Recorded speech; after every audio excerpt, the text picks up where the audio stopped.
We live in an amazing world, full of wonderful people, doing incredible things, and I'm going to show them to you. I'm Doug Metcalf. Welcome to Positively You.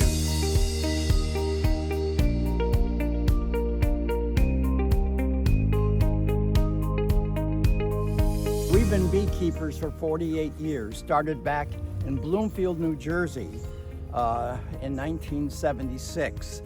And then the next year we moved to Western Pennsylvania. We were there for 20 years and then moved down here in 97, retired here. Little by little, we've been involved with the bees. We had them out there in Western PA for 20 years, moved here and continued. And my wife suggested, because we had more than we needed for ourselves and family, that we might take some up to the farmer's market there in Gainesville.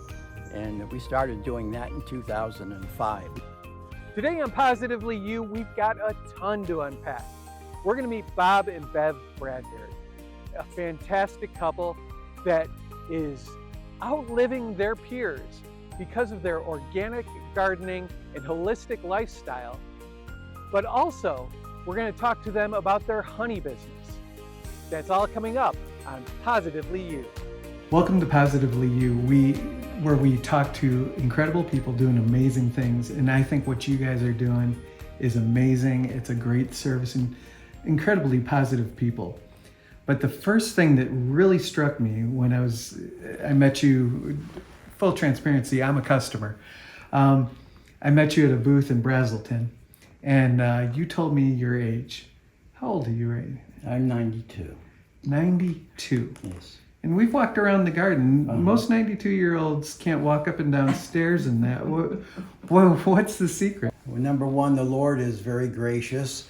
I have to confess and say, too, that we do have good genes. I have a sister who's 100, and she's very active, and her mind is sharp. I have a brother who died last August. He would have been 98 in November. Another brother and sister, both of whom are deceased. The brother died at 85, sister at 89. So there's good genes there. And then my wife's mom lived with us the last 3.5 years. She lived to be 104. So barring an accident, our kids should be around a while. We've told them that, you know.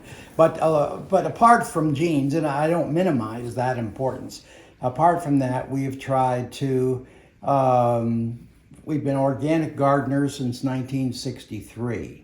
Our next door neighbor in Bloomfield, New Jersey was a native Jamaican, and we were there 15 years, and he taught us so much about organic gardening when it was not popular. And I think that keeps us healthy. We don't have anything that has additives added to it, and I think that keeps us very healthy. So, going in healthy, I know this is the wrong thing to do, but could you say your age? Because this is amazing. I mean, you do not show the number that I've heard. I'm 88. 88. There's Yes. no way. Yes. What do you attribute that to? So we try to exercise regularly. We like to swim. And I like working in the yard. I like the mowing. It's exercise. I enjoy it. And I even enjoy pruning and cleaning up my yard. I like it when it's finished. It looks good. I really try to eat well. We do eat a variety of things. We really are careful what we eat. You know, one of the things that really interests me is how holistic health and holistic practices is really helping people live well and live long. Yeah. I'm not interested in living long and not well. I don't have a problem living long. I know that one day I'm going to go to heaven, which is great. But while I'm here, I want to be healthy. I want to feel good. I want to be able to do things. So we really try to exercise and eat what we're supposed to eat. We do go to a wellness doctor who's a chiropractor, and he kind of keeps us in line. He kind of checks us with a strength test each month we go. If he says there's a little weakness in an area, he gives us whole foods, which would help tell us what to take. That'll help us with that. We also go to an herbalist, and he has this little machine that we can find out where little areas are in our body. It looks like they're weak, and they fix that. They can help fix that. And then he That's also, through herbs. with herbs, natural herbs, we have herbs we take. So I have a wonderful herb garden myself outside. I love to use herbs in my cooking. So when we make our own spaghetti sauce and stuff, all these herbs and stuff are all from my own garden. and all the parts I put in there are from the garden. And garlic, we have a lot of garlic and a lot of onions and peppers and all that stuff, so that you can make a good sauce. So we enjoy eating our home stuff, our home food. Our next door neighbor in Bloomfield, New Jersey was a native Jamaican, and we were there 15 years, and he taught us so much about organic gardening when it was not popular. You know, we grew how to grow potatoes right on top of the lawn without ever turning the soil over.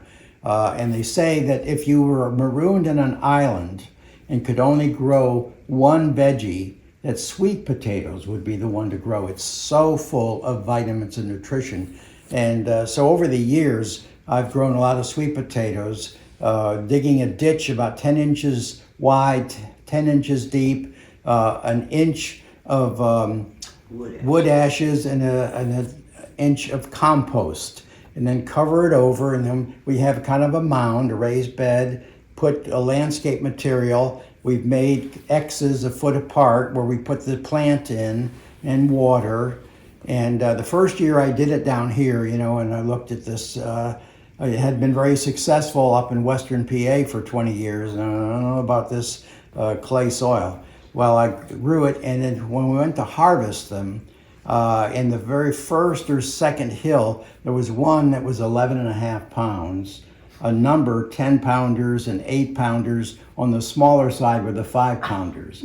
And since then, I've talked with a lot of old Georgia farmers. They said, if you're going to grow sweet potatoes, find the cruddiest clay soil you can possibly find, and that works. So trial and error, because our clay soil, you know, is very tight and so kind of impervious to water, I started bringing in leaf mulch, and you get free leaves up here at the Alta Vista Cemetery or close by there.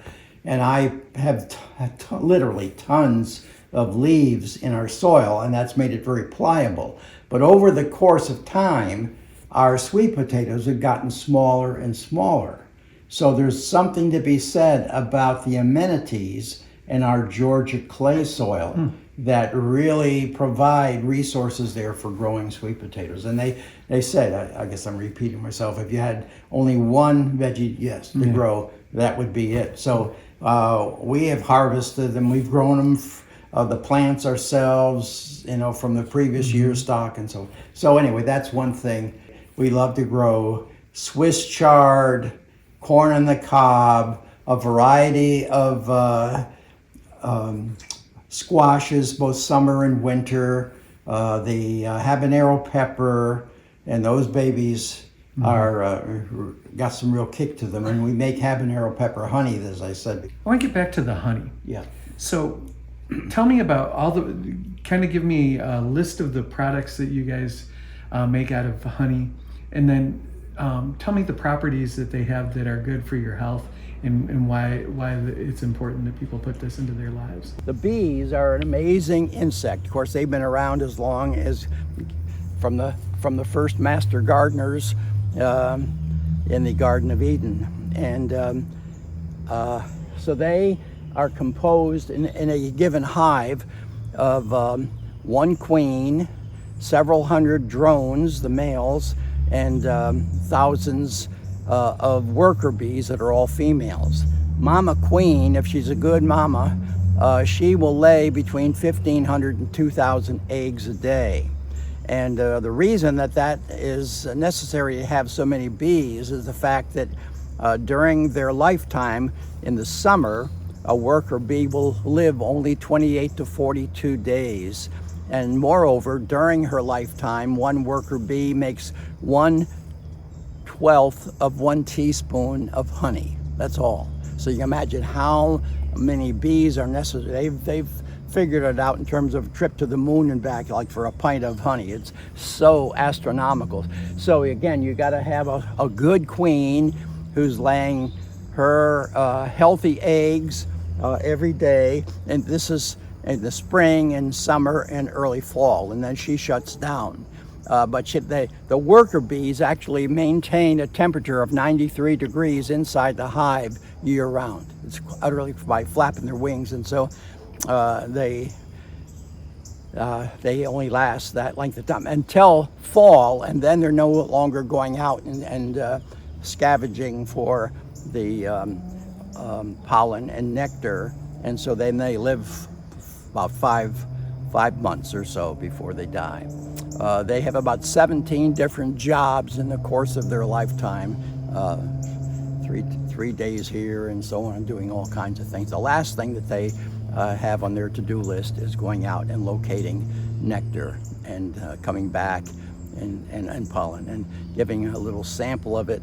And they do a little dance. The worker bee who has located a good supply of nectar comes back and does a little dance, and by the direction of the waggle and so on, she gives the other bees in the hive the direction, the distance, and the quality of the nectar. It's utterly amazing what is communicated, and that's done in total darkness, by the way. We have been involved with beekeeping, as I said, for a long time, and what we started off with just selling wildflower honey has grown to many, many different products. Now we have 7 flavors of honey, several that are local. Our wildflower, sourwood is local.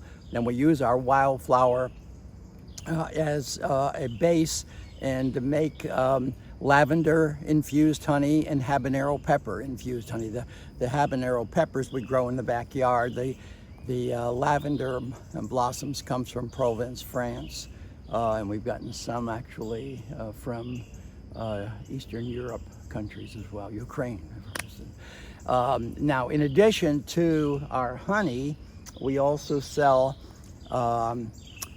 elderberry syrup that we make, and ours is made with freshly ground ginger, cloves, cinnamon, spring water, honey, not sugar. Everything you find in the store uses sugar, and that's deadly.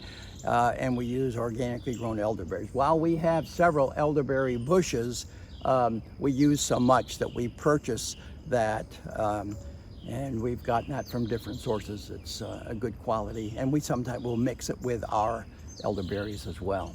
Tell me about the elderberry syrup. What does that do for people, and why did you guys start making that? Well, during COVID, we were reading about this, and a lady from India, we read an article from Bob and Bev she wrote about elderberry syrup. And she was saying when you take the elderberry syrup, certain kind of elderberry, you take the syrup, it stops the virus from going through the linings of your cheeks inside. It just stops the virus. It can't go into the body. So that was wonderful. So during COVID, we were doing elderberry syrup ourselves, and we were selling elderberry syrup, and we did not get sick.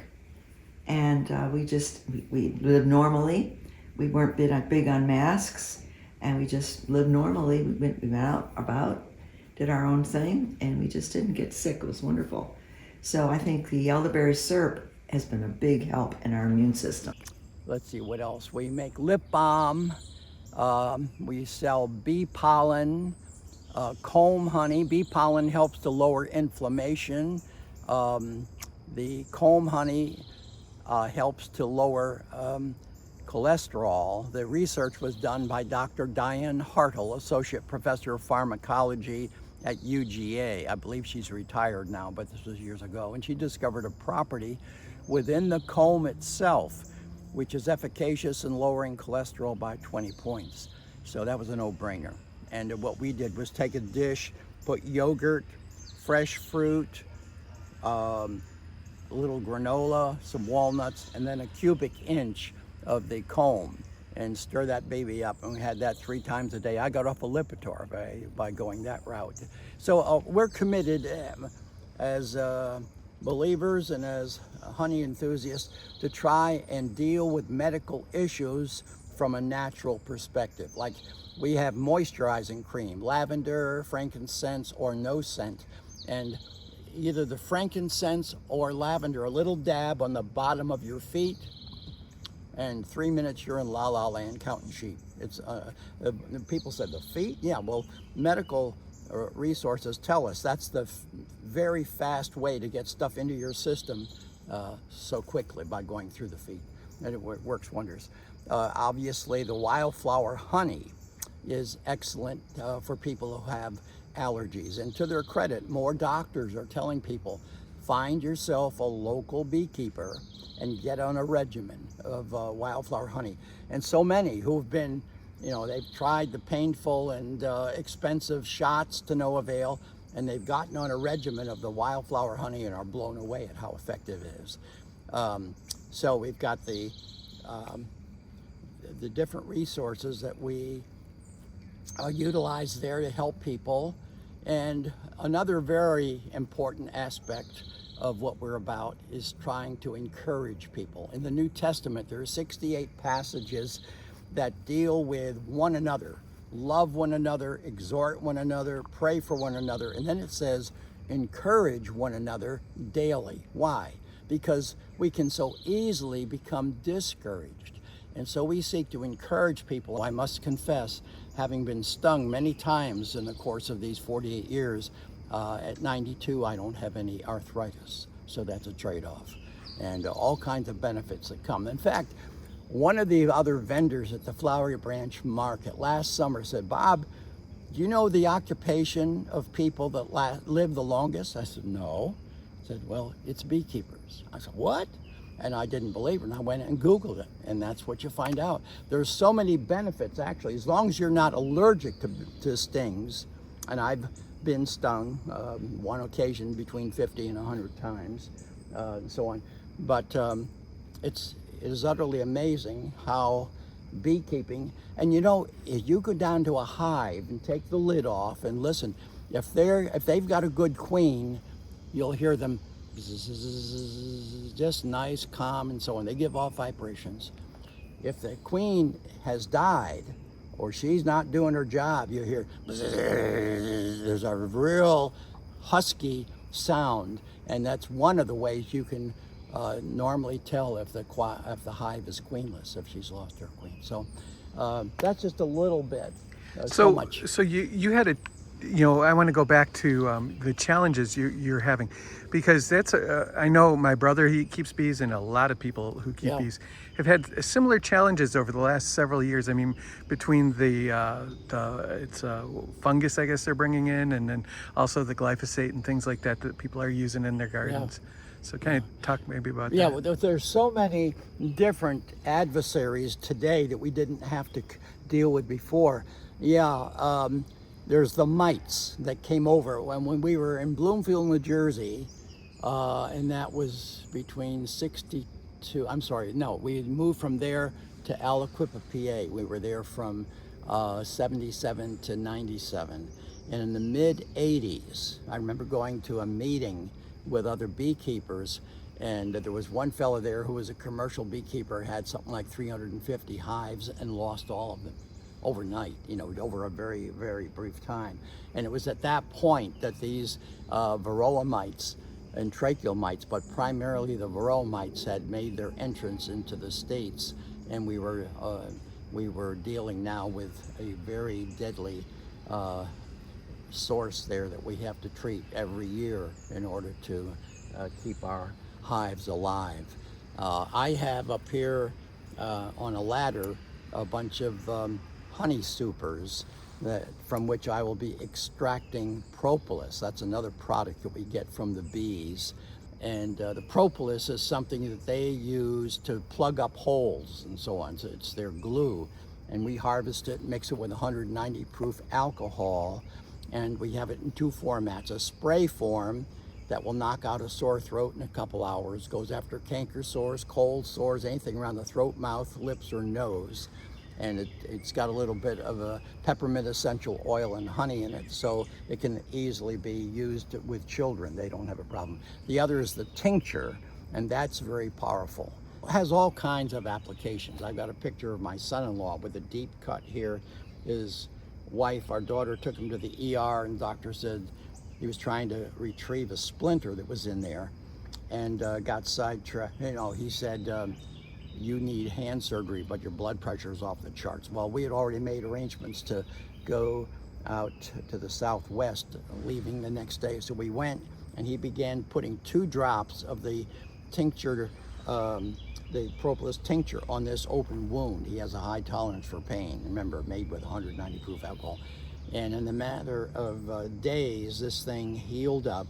And the picture that my daughter took, I think it was 19 days after started, and it could have been earlier than that, but it didn't. You saw no scar, nothing that indicated that there had ever been an incision. And this thing had really been deep and about 1.25 inches long, and they had a picture too of it being swollen. So it is an amazing resource. I went to the dentist probably about 6 weeks ago, and they took x-rays as they ought to do, and they said, oh, looks like you've got a problem with, what is it? It slipped my mind now, but something that was going to require a surgical procedure, a root canal. And he was pressing down. He said, does that hurt? I said, no. He said, well, we'll keep our eye on it.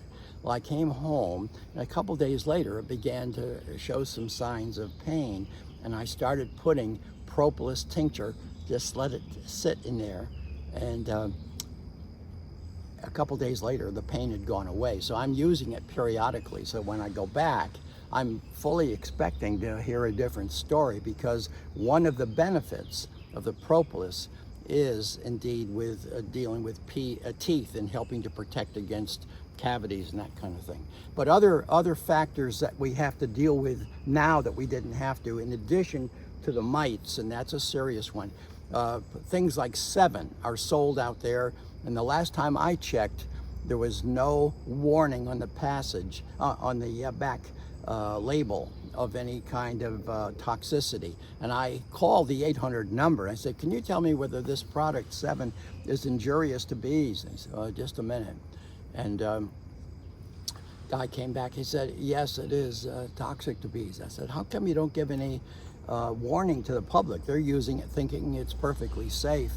And their comment, well, we don't know. And then now all of the lawn companies are advertising spraying for mosquitoes. And again, that's toxic to bees. And they lie, or they're very misinformed. And I got something in the mail advertising this and a good discounted price and so on. So I called, I said, can you tell me whether this mosquito spray is injurious to bees? Oh no, it's perfectly healthy. I said, sir, you're either very misinformed or you're purposely fabricating information that is toxic. It's very injurious to bees, and you're doing a great disservice to the public. Einstein is purported to have said years ago that if we ever lose our bees, he gives the human race 4 years. Others have taken issue with that and said it won't be that bad, but the kinds of veggies and fruit will be greatly decreased in variety, and they will be extremely costly. I remember seeing a documentary years ago of somebody who had gone into a large market where they had tons of produce, veggies and fruit, and taking pictures of the wide assortment. Then they shut the camera off and removed everything that required pollination, put it back on, and there wasn't much left. So that's what we're dealing with. I saw another documentary years back, I think it was over in Japan, in an apple orchard, and they didn't have any bees around. So there was a guy with a little stick and a feather, and he was trying to hand pollinate the apples. It was a very tedious job and not very successful, you know. So man does his thing, and we in the world pay the consequences.